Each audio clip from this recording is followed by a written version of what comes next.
characters, and all of us originally. This is Storybook Radio. Ben Carter met Susan Hale the way most quiet people meet, through someone louder. Two co-workers in the data department had decided it would be perfect.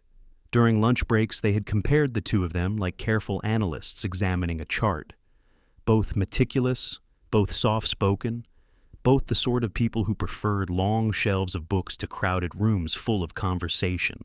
One of them joked that if their lives were placed into a spreadsheet, the rows would line up neatly from top to bottom. So they introduced them. The meeting itself was uneventful in a way that almost felt intentional. Ben spoke carefully, pausing before each sentence, as though testing the weight of the words before releasing them. Susan listened with the same quiet patience, nodding slightly when something interested her, occasionally asking a thoughtful question that nudged the conversation forward. Neither of them tried to impress the other. Neither seemed to feel the need. Their conversations moved slowly, like two people comparing notes rather than discovering romance. Yet the absence of pressure created a kind of comfort neither had expected. Within a year they were married, on paper only. The courthouse clerk stamped the document with bureaucratic indifference, and the two of them exchanged a quiet smile that carried more familiarity than celebration. They returned home that afternoon and resumed reading in the living room. Their life together gradually arranged itself into a rhythm so precise it could have been mistaken for deliberate design. Each morning began at the same moment, the alarm chiming at 6:45 as pale sunlight slipped between the blinds. They brushed their teeth at adjacent sinks, moving in small, coordinated gestures that required no discussion. By 7:15, the apartment door clicked shut behind them, and the car engine started with the same reliable hum. At work, they parked in the third row of the company lot, 2 spaces from the curb, always the same place, and walked into the building just as the morning shift bell echoed through the hallway. The data department itself was quiet enough to feel almost monastic. Ben typed steadily at his keyboard while Susan reviewed the entries beside him, their screens glowing with rows of numbers and names that slowly transformed handwritten forms into ordered digital records. At noon, they ate lunch at a small table in the break room, where the fluorescent lights hummed faintly overhead. Sandwiches, water, occasionally yogurt. Simple meals that required little conversation. When the clock reached 5, they stood together, clocked out, and walked to the parking lot without hurry. Even their evenings followed a pattern that repeated with gentle consistency. Dinner simmered on the stove while one of them read nearby. Sometimes they watched documentaries about distant places, Arctic expeditions, lost civilizations, deep-sea exploration, stories of adventure that unfolded on a screen while they sat quietly on their couch. On Thursdays, they went to the movies because Thursday nights were the least crowded. Their favorite place in the city was a small bookstore 3 blocks from their apartment.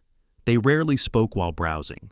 Instead, they drifted through the aisles slowly, occasionally exchanging a glance when they discovered a title the other might enjoy.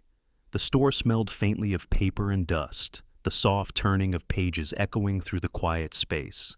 Adventure, conflict, discovery. They read about those things. They simply never lived them. Their coworkers noticed. One afternoon during lunch, a man named Derek leaned back in his chair and watched the two of them for a moment, his expression somewhere between curiosity and disbelief. "You two ever do anything?" he asked finally. Ben looked up from his sandwich. "We read."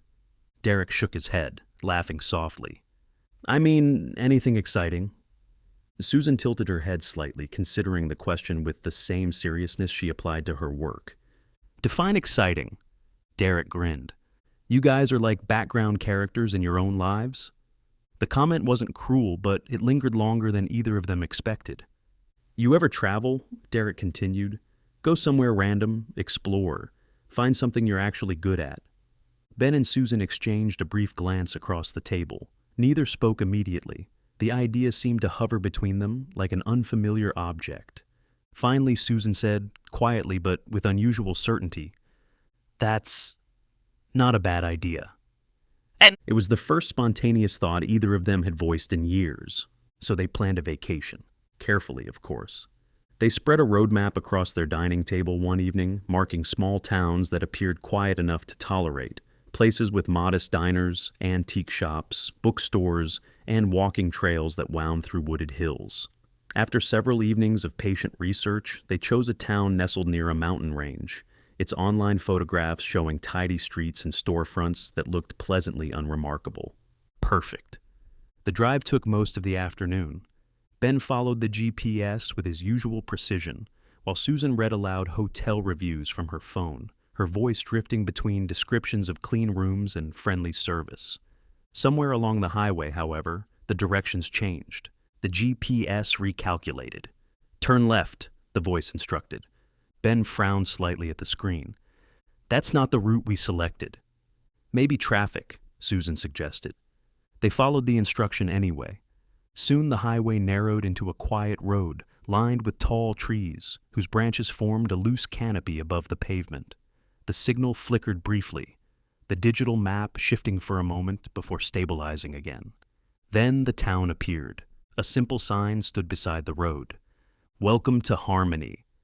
Ben slowed the car as the tires rolled across the faded white lines. "That's not the town we picked."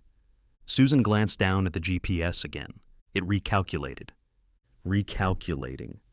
The voice directed them to leave town, but every road that seemed to lead outward curved gently through quiet streets and delivered them right back to the same intersection, the same welcome sign, the same silent town.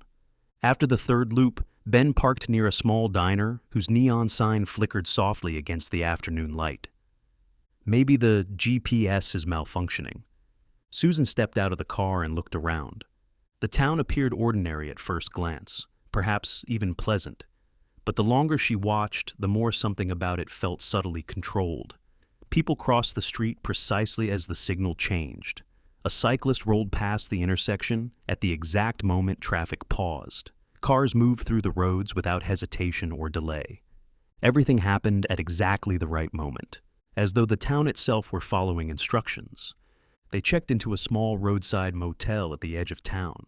The building stretched in a long rectangle beside the highway, its doors all facing the parking lot like quiet observers.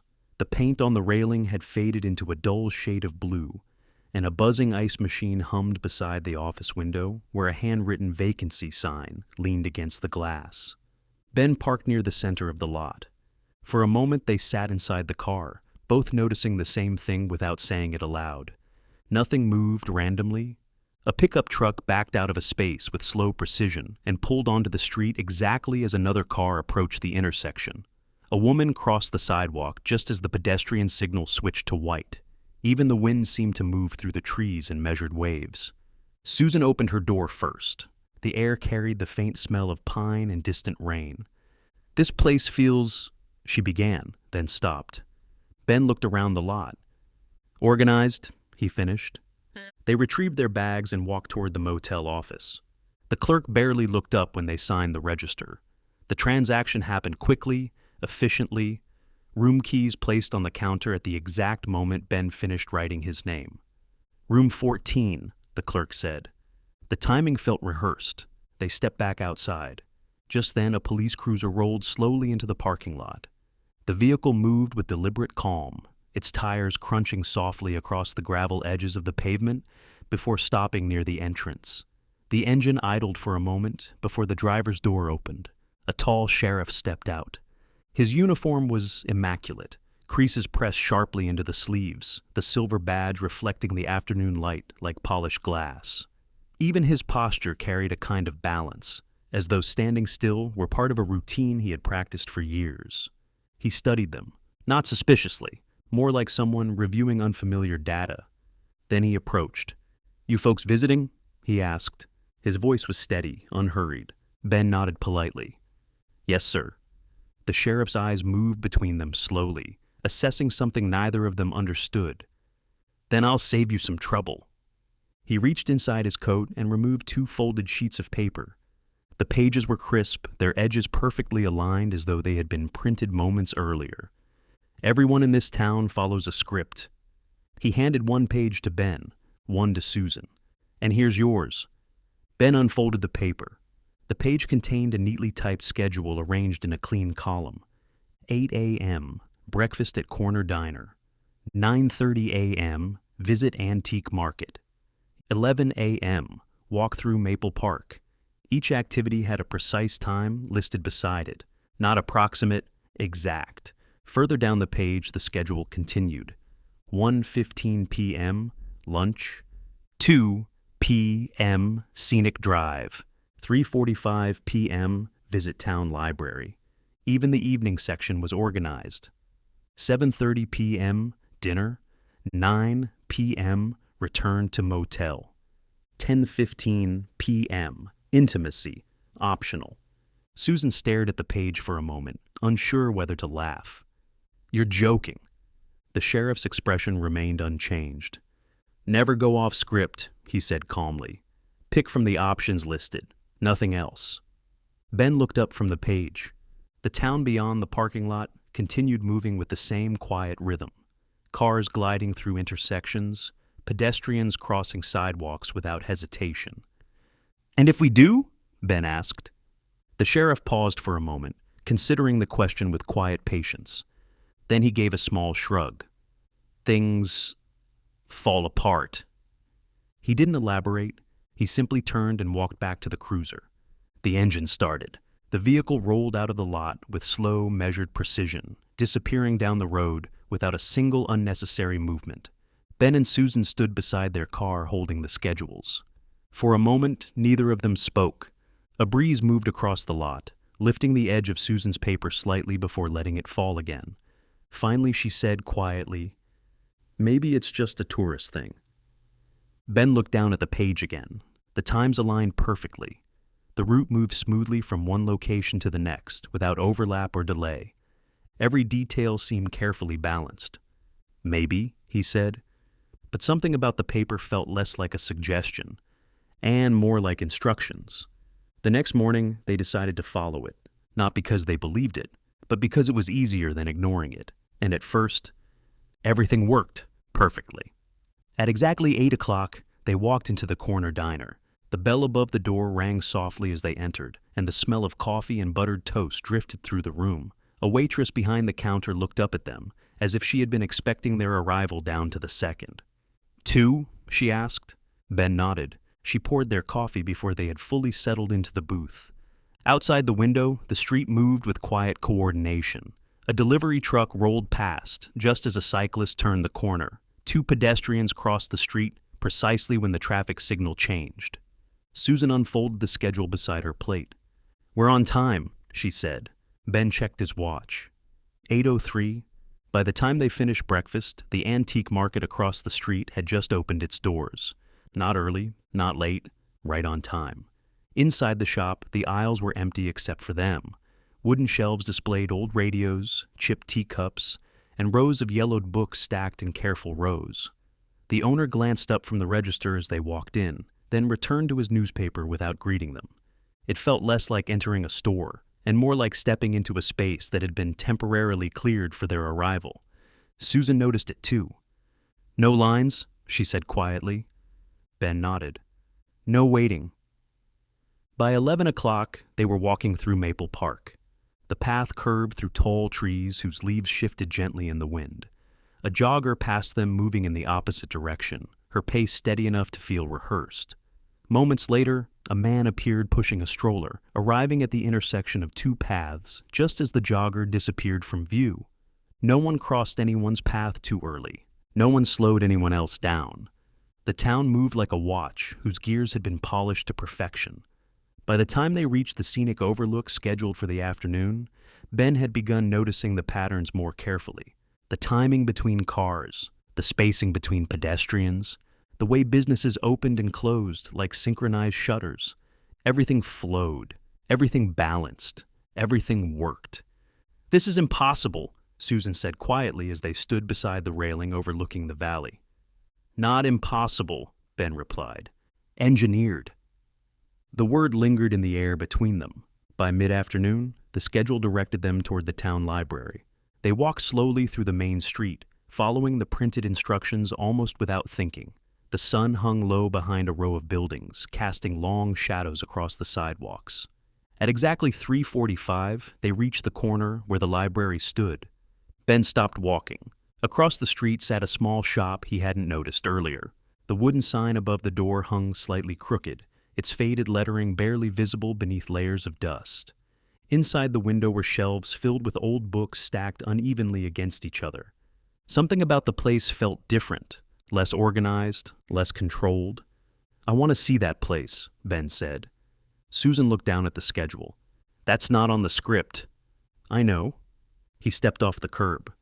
The moment he crossed the street, something shifted. Clouds slid across the sun as if pulled into place. A woman walking down the sidewalk slowed and turned toward them. The grocery bag in her hand slipped from her grip, oranges rolling across the pavement. Thunder rumbled in the distance. Then, crash! The sound of metal striking metal erupted from the intersection behind them. Susan spun around.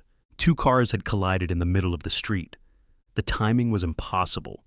Rain began falling seconds later. Not gradually, suddenly. A heavy curtain of water hammered the pavement. Susan rushed into the shop after Ben, slamming the door behind her as the storm intensified. "Ben!" The shop owner stood behind a counter surrounded by leaning stacks of books. His expression was not surprised. It was irritated. "You went off script," he muttered. Ben felt the chill immediately. Outside, sirens began to echo through the streets. The town was trying to correct itself, but something had slipped, something small, something precise, and once a machine that complex lost its rhythm, the rest of the system began to tremble. The rain ended as abruptly as it had begun. By the time Ben and Susan stepped outside the bookshop, the sky had already cleared into a pale gray wash. Water dripped from the edge of the awning above them, each drop landing in a steady rhythm against the pavement. Across the street, the accident scene was already dissolving. A tow truck idled beside the intersection, while two men secured a dented sedan to the lift. The other vehicle, its hood crumpled inward, had been pushed neatly against the curb. Traffic cones appeared with surprising speed, placed with quiet precision around the scene. People gathered nearby, but not in the way crowds usually gather. No shouting, no frantic gestures, just calm observation. As if accidents were something this town handled quietly, efficiently, like a small correction in an otherwise orderly equation. Ben noticed something else. The traffic lights had resumed their cycle. Cars began moving again in careful intervals, engines humming softly as they rolled through the intersection. A cyclist passed the corner just as the pedestrian signal blinked white. The rhythm was returning, not perfectly, but close. Susan watched the street, arms folded tightly. "We caused that," she said. Ben didn't answer immediately. He studied the people walking along the sidewalk. Some moved with their earlier precision, while others hesitated slightly before crossing the street, as though unsure whether the system had fully stabilized. Small delays, tiny interruptions, barely noticeable. Still, they were there. "The town corrected itself," Ben said finally. Susan turned toward him. "You say that like it's normal." Ben gestured toward the intersection. "Look." A bus approached from the far end of the street. Three people stepped toward the curb. The bus stopped exactly when they arrived. Doors opened, passengers boarded. The bus pulled away again without hesitation. The timing was flawless. Susan exhaled slowly. "That's not coincidence?" Ben nodded. "No." Later, that evening, they sat in their motel room, with the schedule spread across the small table between them. The overhead light buzzed faintly. Outside the window, the parking lot remained quiet except for the occasional car passing along the road. Susan had begun drawing lines across the motel notepad. Columns, rows, times written carefully along the side. Ben watched as she recreated the schedule from memory, adding notes beside each activity. "You're mapping it," he said. Susan nodded without looking up. "If everyone has one of these..." She tapped the printed schedule. "Then every movement in town is planned." Ben leaned forward. Traffic. Restaurants. Public spaces. Susan flipped the page and began sketching a rough layout of the town. The diner, the park, the antique market. Each location connected by thin lines representing scheduled movement. "If they know exactly where people are supposed to be at any moment," she said slowly, "they can prevent congestion, prevent accidents, control everything." Ben stared at the growing diagram. The lines intersected in neat patterns. Nothing overlapped. Nothing collided. A perfect system, he murmured. Susan finally looked up. An algorithm. The words settled into the room like a realization neither of them could ignore. The next morning, they began collecting more scripts. The first one appeared in a public trash bin outside the diner. Susan spotted it while throwing away a napkin. Ben, she unfolded the paper carefully. Different name, different schedule. But the structure was identical. Times, locations, precise instructions. They found another near the park, another inside a recycling bin beside the antique market. Soon, they had 4, then 6. Back in the motel room, Susan spread them across the table. Ben watched as she layered the schedules over the map she had drawn. The result startled both of them. The paths formed a network. Each person moved through the town in a sequence designed to intersect with others at controlled points. Traffic patterns, restaurant capacity, foot traffic through public spaces, everything balanced, perfectly. The algorithm didn't just guide individuals, it guided the town. By afternoon, they began testing it, carefully. Ben arrived 2 minutes late to the diner. At first, nothing happened. Then a man near the counter bumped his elbow against a coffee mug, sending it sliding across the surface. The mug shattered on the floor. The waitress froze for a moment, just long enough for a line to begin forming behind them. Susan wrote the time down. 2-minute delay, she whispered. Later, she skipped a scheduled stop at the bookstore. Instead, they walked straight toward the park. The effect rippled outward. Traffic slowed near the intersection. A cyclist stopped abruptly to avoid colliding with a pedestrian. The park benches filled earlier than expected. Tiny disruptions, each one spreading quietly through the system. Like a dropped pebble sending rings across still water. Ben began noticing how quickly the town tried to correct itself. Traffic lights adjusted. People changed direction. Businesses opened doors earlier than scheduled. The system adapted, but not instantly, not perfectly. Each deviation forced the algorithm to work harder, and something else was happening too. Ben found himself talking to people, something he had rarely done before. He asked a cashier how long she had lived in Harmony. She hesitated, then said quietly, "Long enough." At the diner, he asked a man at the next table whether he ever left town. The man stared at him as though the question itself were strange. "You follow the schedule," he said simply. Nothing more. Susan, meanwhile, filled page after page with notes. She tracked the time between disruptions and corrections. She measured how long the town took to restore balance. She began predicting which intersections would falter when they altered their routes. Her predictions were often correct. For the first time in their lives, their quiet habits, the careful observation, the patience, the attention to detail, were no longer background traits. They were tools, useful ones. They argued about theories while walking through town. They laughed when their predictions worked. They stayed awake late into the night, scribbling diagrams across motel paper. Outside, the town continued trying to repair the damage. But the two of them had already begun pulling at the threads. And once someone understood the pattern, the system could never return to perfect balance again. Late afternoon sunlight stretched across the motel parking lot, turning the pavement into long, pale rectangles of light and shadow. Ben stepped outside carrying an empty paper cup from the room, while Susan remained inside reviewing the notes she had been carefully organizing all week, mapping routes and times across several pages of the motel's notepad. He lifted the lid of the trash bin beside the ice machine. Inside, beneath a loose pile of folded schedules and crumpled takeout wrappers, a sheet of paper caught his attention. Another script. At first glance, it appeared identical to the others they had collected over the past few days. Same clean white paper, same narrow columns of neatly typed instructions, the same careful formatting that made every movement in Harmony appear deliberate and orderly. Ben unfolded it slowly. Then he stopped breathing. "Susan?" She stepped outside a moment later, still holding the pen she had been using. "What is it?" Ben handed her the page. Susan scanned the lines quickly at first, expecting another schedule like the others. Then she read the second line again and again. Her expression tightened.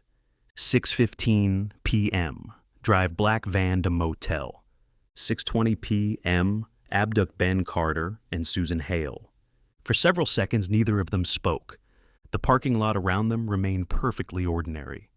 Across the street, a man loaded cardboard boxes into the back of a pickup truck, while the engine idled quietly. And somewhere farther down the road, a dog barked twice before settling back into silence. Everything looked calm. Everything looked normal. But the schedule in Susan's hands suggested something very different. Below the instructions sat one final line. Subjects disappear, balance restored. Susan lowered the page slowly. Ben, he nodded. I saw. She checked the time on her phone. 5:02 p.m. The sunlight had already begun shifting toward evening, softening as thin clouds drifted across the mountains that framed the edge of town. Maybe it's fake, she said quietly, though the words carried very little conviction. Ben didn't answer immediately. Instead, he scanned the parking lot with careful attention, studying each parked vehicle, each motel door, each reflection flickering across the windows. Nothing appeared unusual. Still, the schedule had been printed for someone, and whoever it belonged to would be arriving in just over an hour. Susan folded the page slowly. It could be part of the algorithm, she said. Ben nodded, though the thought only deepened the unease building in his chest. If the system detects a disruption, he said quietly, it removes the variable causing it. Susan met his eyes. Us. They walked back into the motel room. The small space suddenly felt tighter than before, the air conditioner humming steadily beneath the window while the curtains shifted faintly in the breeze. Susan spread the script across the table beside the others they had collected, and for the first time since arriving in Harmony, the schedules no longer resembled harmless itineraries. They looked like instructions, orders. Ben studied the time again printed on the script. 6:15 p.m. We should leave, Susan said. Ben hesitated for a moment. Part of him still felt the pull of the system they had uncovered. A town engineered around predictive behavior, a place where human movement had been refined into a flawless equation, should not exist without explanation. Someone had designed it. Someone was watching the results. But the schedule in front of him made one thing painfully clear. They had already gone too far. Pack the car, Ben said finally. They worked quickly, though not frantically. Clothes were folded into bags while Susan gathered her notes, sliding the collected scripts into a folder before tucking it carefully inside her backpack. Ben stepped outside first and scanned the parking lot again. The road beyond the motel looked quiet, almost too quiet. He started the car and checked the clock on the dashboard. 5:28 p.m. Plenty of time. They pulled onto the street. At first, the roads behaved exactly as they had all week. Cars moved through intersections with precision, while pedestrians appeared at crosswalks exactly when the signal changed, their movements blending into the mechanical choreography that seemed to govern the entire town. But the farther they drove, the stranger the streets began to feel. Each road curved back toward familiar landmarks. The diner appeared again, then the park, then the antique market. Ben frowned. We've already passed this. Susan stared down at the GPS screen. It's redirecting us. The voice from the phone repeated calmly. Recalculating.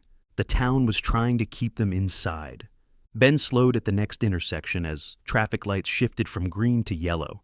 A delivery truck rolled past them. Two pedestrians stepped onto the sidewalk. For a moment, the entire street seemed to pause, as though the algorithm itself were adjusting the flow of movement. Calculating. Ben made a sudden turn, not on the map, not on the schedule, just instinct. The road stretched ahead in a straight line they had never seen before, cutting through a narrow corridor of trees that opened gradually toward the edge of town. The GPS screen flickered violently, then stabilized. Signal restored. A highway appeared on the map. Ben pressed harder on the accelerator. The town began shrinking behind them, its streets dissolving into the trees, as though Harmony had never been meant to exist, beyond the boundaries of its own design. Neither of them spoke for several minutes. The engine hummed steadily as the highway stretched forward beneath the fading sunlight. Hours later, they reached the town they had originally planned to visit. A simple wooden sign stood beside the road. Welcome to River Glen. Ben slowed the car as they passed it. Susan turned in her seat and looked back down the empty highway behind them. There was no sign of Harmony, no side road, no welcome sign. only the lone stretch of asphalt disappearing into the mountains. They parked outside a small diner and sat quietly for a moment. Finally, Ben spoke. "So?" Susan looked at him. "What do we do now?" Ben considered the question longer than expected. Then he said something neither of them would have imagined saying a week earlier. "I don't know." And for the first time in their lives, the uncertainty didn't feel uncomfortable. It felt like the beginning of something they had never experienced before. Freedom.